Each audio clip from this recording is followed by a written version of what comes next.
Sandra mulai melayani para penyandang disabilitas. Ini paling usia masih baru SMP kelas 1 atau 2 lah, masih muda banget. Dan ini nih yang nggak pernah dia lupakan guys, yaitu meditasi setiap pagi sebelum Ekaristi harian untuk mempersembahkan jam-jam pertamanya setiap hari bagi Tuhan. Tapi ternyata Sandra masih bisa menyempatkan diri menjadi sukarelawan loh untuk merawat para pecandu narkoba. Pasti jadi suster nih dia kalau udah dewasa. Yakin deh. Emang semua cewek yang dekat sama Tuhan tuh pasti jadi suster? Belum tentu guys, karena sebenarnya emang bukan suster atau romo doang sih yang dekat sama Tuhan, tapi harusnya semua orang punya kedekatan dengan Tuhan. Halo teman-teman semua, welcome back to Rock Riwayat Orang Kudus edisi 2 Mei.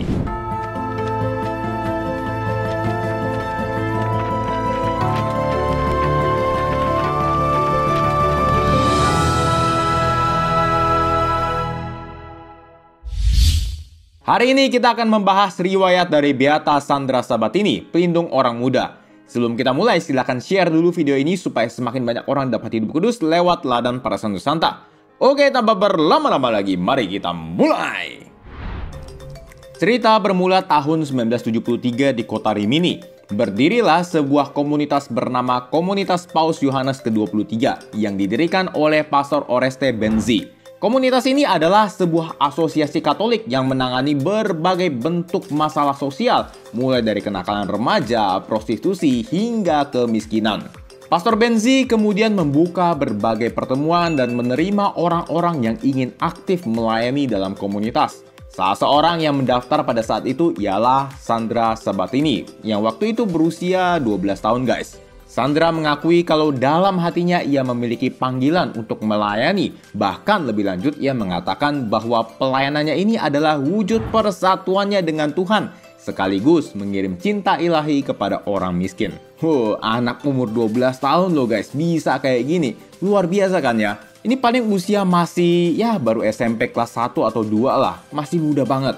Gadis kelahiran 19 Agustus 1961 itu memang sedari kecil dididik dalam keluarga Katolik yang taat guys.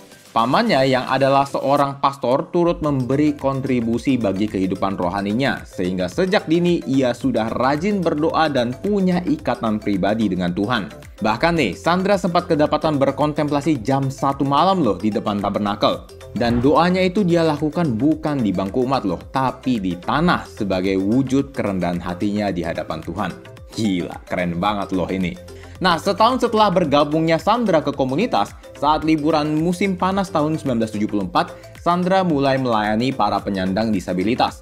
Walau sangat melelahkan, tapi ada antusiasme spiritual dalam hatinya guys. Bahkan ia memberitahu ibunya, "Kami bekerja sampai patah tulang, tapi mereka adalah orang-orang yang tidak akan pernah kutinggalkan." Dan perlahan tindakannya ini dikenal oleh seluruh komunitas paroki, sehingga banyak orang mulai sadar akan kebutuhan fisik dan rohani para penyandang disabilitas. Walau sangat aktif dalam komunitas, namun Sandra nggak serta-merta meninggalkan tanggung jawabnya sebagai pelajar loh guys. Ia dikenal sebagai salah satu siswi berprestasi di sekolah yang suka melukis dan bermain piano.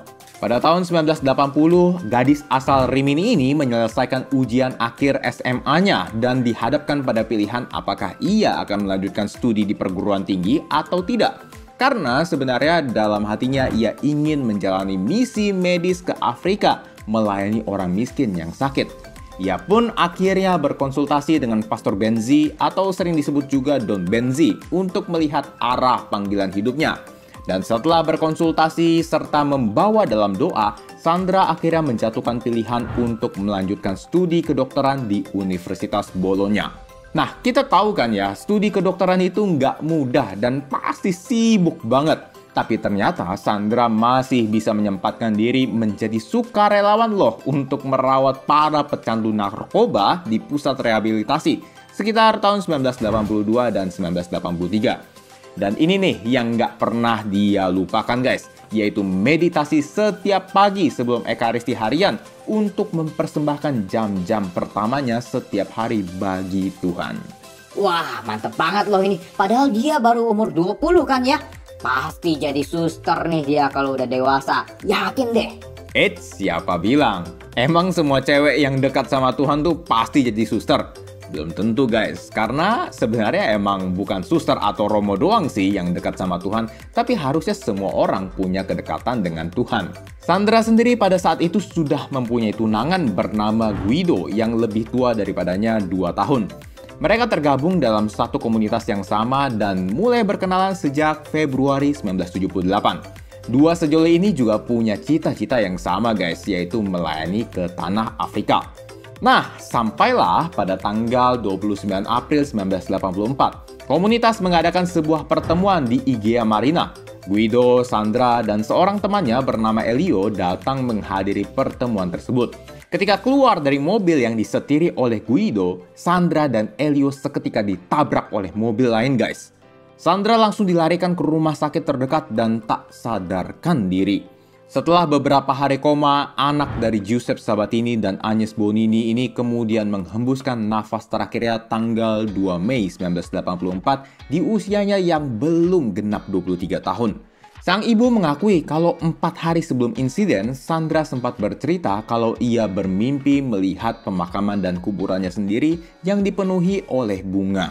Nah, puluhan tahun kemudian, tahun 2007, ada seorang bapak bernama Stefano Vitali yang juga anggota dari komunitas Paus Yohanes ke-23. Ia mengalami sakit di bagian perutnya sampai-sampai sulit bernafas guys. Setelah dicek ke dokter, ternyata ada tumor ganas di dalam tubuhnya. Dokter langsung menangani dengan operasi, tapi seluruh pihak termasuk Stefano sendiri sudah tahu kalau operasi ini bukan untuk menyembuhkan, tapi hanya sekedar memperpanjang hidupnya beberapa bulan ke depan. Karena kankernya udah masuk stadium 4 dan menyebar ke organ-organ lain atau namanya metastatis ya. Don Benzi yang mendengar peristiwa tersebut kemudian mengatakan kepada Stefano, "Saya meminta seluruh komunitas untuk berdoa kepada Sandra Sabatini untuk menjadi perantara bagi pemulihan Anda." Dan ajaibnya guys, 3 minggu setelahnya hal mustahil terjadi. Setelah hanya 5 siklus kemoterapi, tumornya hilang sama sekali dan ini nggak lazim. Keajaiban ini kemudian diselidiki oleh Congregation for the Cause of the Saints. Komisi kemudian menganggap pemulihan Stefano yang sangat cepat dan bertahan lama ini tidak dapat dijelaskan secara ilmiah. Pernyataan ini kemudian membawa Sandra pada tahap beatifikasi oleh Paus Fransiskus tanggal 24 Oktober 2021. Nah, teman-teman, tepat 2 hari sebelum kecelakaan, tanggal 27 April 1984, Sandra sempat menuliskan pesan terakhir dalam buku diarinya. "Hidup ini bukan milikku. Tidak ada apapun di dunia ini yang menjadi milikmu. Sandra, sadarilah, itu semua adalah hadiah di mana pemberi dapat campur tangan kapan dan bagaimana dia mau. Jagalah hadiah yang diberikan kepadamu. Jadikan lebih indah dan penuh ketika saatnya tiba."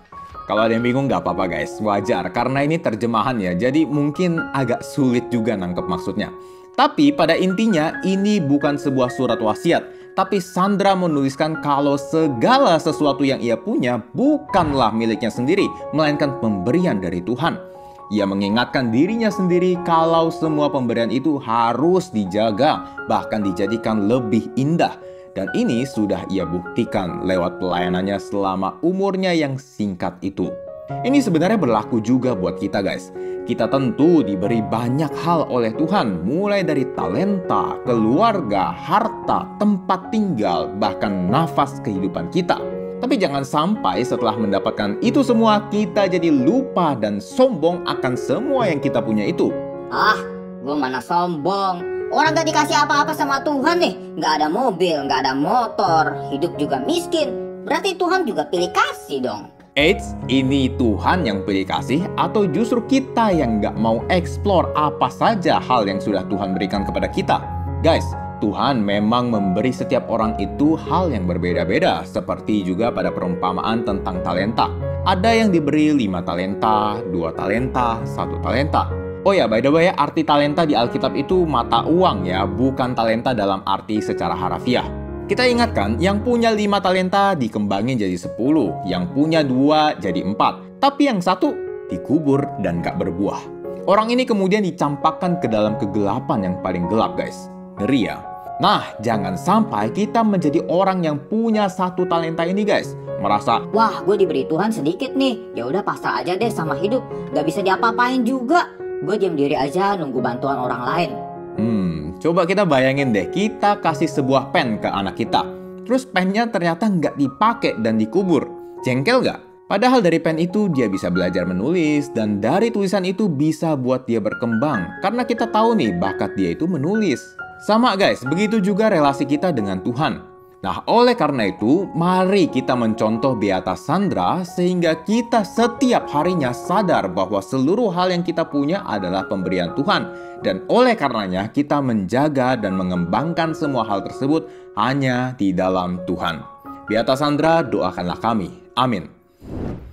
Oke guys, begitulah kisah hidup dari Beata Sandra Sabatini. Kalau teman-teman merasa video ini bermanfaat, teman-teman boleh like, subscribe, dan share untuk mendukung pengembangan channel ini. Terima kasih sudah menonton dan sampai jumpa di Rock edisi selanjutnya. Sayonara!